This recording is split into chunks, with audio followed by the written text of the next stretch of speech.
Chance clings to the skin of numbers, a closed world of six-sided shapes, and the shadows that sink into its corners cannot be captured by arithmetic. Each time the bones of time roll, the dice choose the mask of the future. Yet on the flip side, there is always a lingering odor, the stench of probability, the residue of the incalculable. It corrodes the orderly clarity of equations, clouding destiny like faint mold growing in the cracks of order. The dice, disguised as a game, silently etch revelation into the order of existence. The outcome is not merely a number, but a symbol of the musty odor clinging to the body of decision. Where the skin of chance has worn away, one detects the rotten stench of one's own choice. The dull odor strips away the illusion of necessity. It is proof that destiny is not transparent, but murky. A moan like an imaginary number engraved on the six faces.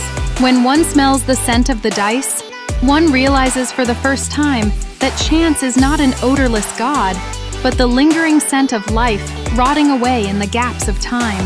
The faint dust and echoes of evaporating memories lurking in the corners of the dull plastic. That scent carries the weight of chance, blurring destiny with each rotation. The torn cracks of probability whispering among countless faces. The silent choices blown into each corner create ripples in the silent space. Those ripples reach consciousness through the sense of smell, blurring the boundary between chance and necessity. The dice are cast, but the scent remains. Even after a handful of possibilities have vanished, that dull scent lingers in the corners of the world, preparing to roll the dice of destiny. However, this die is imbued with a dull scent unrelated to its own fate. It is neither the euphoria of victory nor the despair of defeat. It is the grimy traces of time etched by countless fingertips. It is the sigh of a life staked on a gamble, or the overlooked possibilities of the future.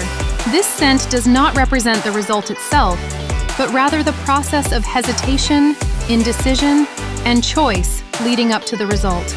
It is the silence before the roll, the chaos after the roll, and the invisible gravity that envelops it all.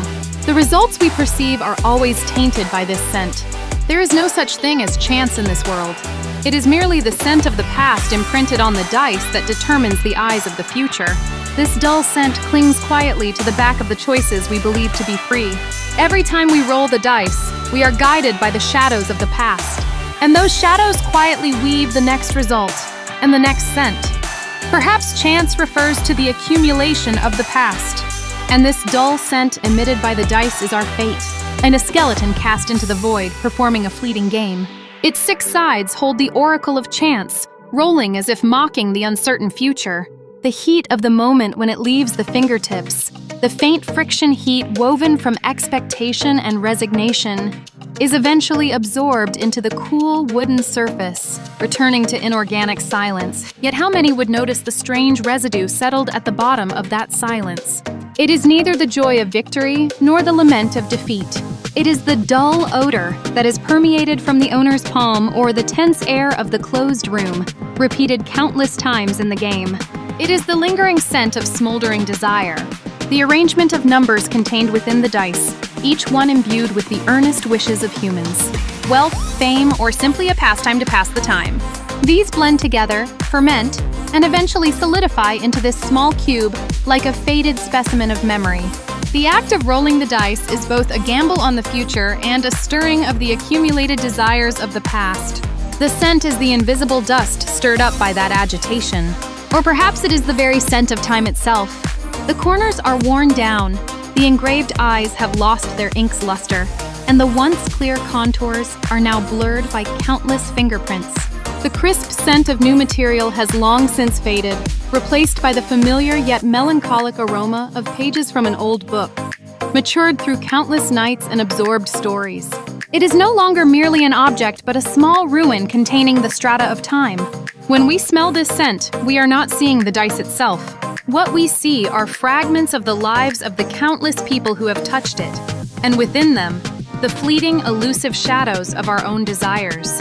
Whether the next roll of the dice is the whim of a god or the inevitability of physical law, it does not matter. The only certainty is that this dull scent remains as an indelible, all-too-human testament to human endeavor. The dice fall silent once more. They wait quietly for the next roll, accompanied by that musty odor. Probability should be transparent. At least, that is how it is conceptualized by the mathematical gaze.